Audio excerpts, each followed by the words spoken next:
may bago na namang nauusong challenge na patok na palaro sa ating Christmas party mamaya.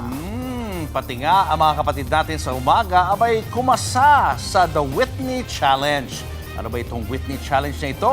Alamin natin sa frontline ng balitang yan ni MJ Marfori.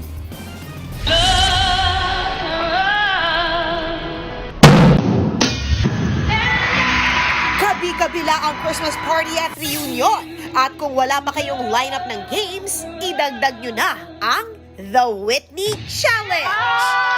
Simple lang naman ang rule. Sabayan ang bagsak ng drum beat sa last chorus ng Whitney Houston hit na I Will Always Love You. As a competitive laban dyan ang mga host ng Good Morning Kapatid.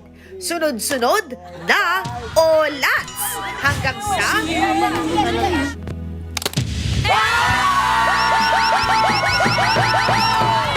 pero kahit may nanalo na, hindi pa uwian dahil hindi pwedeng walang mapupulbusan.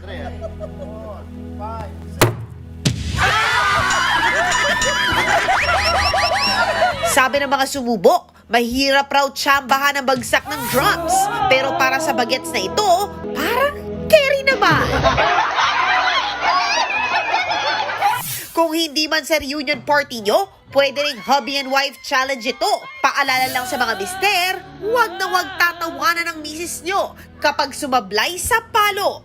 Kung ayaw mong mapa, nagbabalita mula sa Frontline. MJ Marfori, News 5.